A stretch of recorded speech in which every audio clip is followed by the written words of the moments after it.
What up, guys? Welcome back to the channel. It's your guy. Something. Hit the keys. And it looks like we have breaking news. I haven't even wiped the eye boogers out of my eyes yet this morning. And come to find out, InMusic is going to purchase Native Instruments. So let's go ahead and take a look at the letter from the CEO from Native Instruments and check the story out a little bit more. All right, so it says right here, an announcement from Nick Williams, CEO of Native Instruments. And this is on Native Instruments website, guys. So this is official. This is official as of this morning, May 8th. It says, to our friends, artists, partners, collaborators, and community, after months of hard work and 3 months of extraordinary loyalty from you, I am pleased to share that a definitive agreement has now been signed for Native Instruments to be acquired by InMusic. Whew.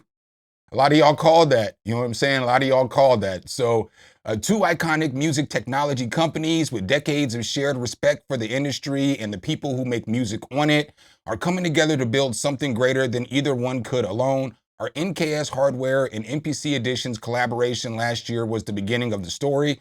Today we look ahead to a common future.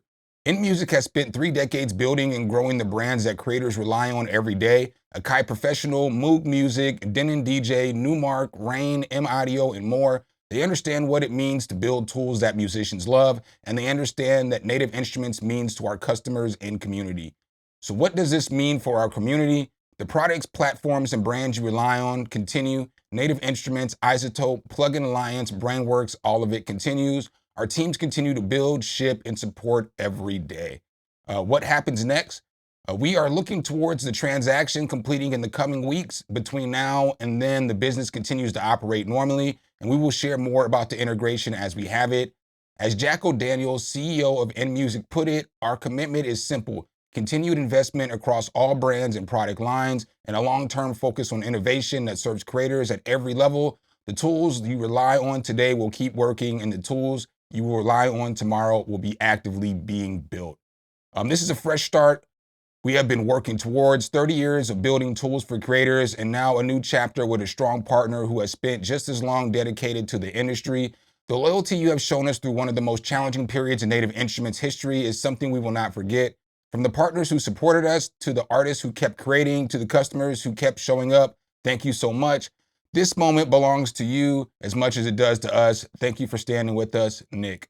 So, blah. We got the answer. So it looks like Native Instruments is going to be purchased by InMusic. That was one of the companies that I had mentioned that, would be a good purchaser for Native Instruments. Maybe not my first choice. No hate on InMusic. I just don't want to see the machine get thrown to the waistline over the MPC. That would be my only concern. Not InMusic necessarily, the company. I don't really have any problems with them, just to be honest with you guys. So I told you so, though. I told you so. So of all the creators out here, I told y'all from the beginning, somebody was going to buy Native Instruments. It's too valuable of an asset for it just to disappear. You know what I'm saying? Like, there's too many sounds, too many libraries, too many plugins, just too much stuff connected to Native Instruments for nobody to purchase it. So I am happy that it's purchased. Kudos to InMusic for, what I'm saying, holding it down for the whole entire music production community, because, what I'm saying, y'all stepped up to the plate and y'all saved a lot of us, because you know how important Native Instruments is. So what I do wonder is what's going to happen with the machine now. So does the machine stay, what I'm saying, in its staying package? Or are we going to get some MPC pads on the machine? Are they going to keep the pads the same? Does that mean a new machine is probably going to be on the way soon? And when that new machine comes, it's probably going to be optimized pretty well, because Akai is going to ultimately be working on the machine with the Native Instruments team. So I kind of wonder how that's going to work. I also think that this is fire for everybody who has an MPC. If you have an MPC, you have to be absolutely excited right now, because you're probably going to eventually get all of these Native Instruments libraries rolled into your MPCs. And that's what the MPC really needed. I mean, yes, there are some good sounds in the MPC, but y'all about to get these Native Instrument sounds. I think I'm about to go back to using the MPC, not full time, but part time, man. Today is a good morning, y'all. I'm in a good mood, man. I normally don't wake up. I'm a pretty grumpy person in the morning. I normally don't wake up excited, but I do wonder, though, as we talk about what's the next step? I wonder if Akai, hopefully they keep Native Instruments employees, you know?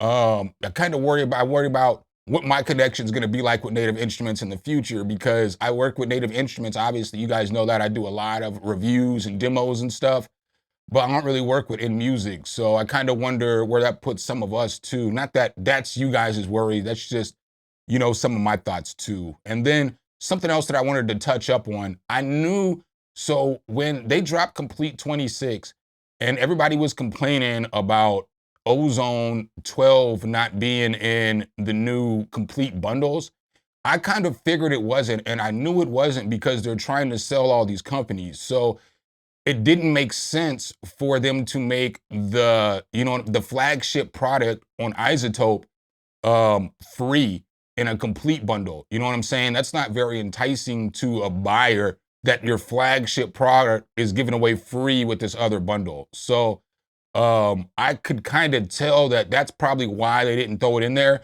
I didn't know though that a couple days later that, you know what I'm saying, InMusic was going to come in and buy the company though. So that was probably something that they had talked with InMusic before the sale of the company, was that they were going to, you know what I'm saying, ultimately not bundle Ozone into the bundles. I'm not saying that this is fact. I don't know this for sure. I'm just saying that's my thought. That's what my thought process behind that would be. And a lot of the users were upset and frustrated that Ozone wasn't in there, but realistically, you still got like $600, $700, $800 worth of stuff on the upgrade this year. So, you know what I'm saying? I feel like Native Instruments did what they were supposed to do. So ultimately, that's what I got on this topic, guys. Again, it looks like InMusic is purchasing Native Instruments, so Native Instruments isn't going anywhere. Great day for the music community, but that's what I got for you guys. So make sure, if you guys do like this content though, you drop a whole elbow on that like button, hit subscribe and that notification bell, so every time we bring you guys a new video, you can be the first to see. I appreciate you guys' time as always, and I'll catch you in the next one. Peace.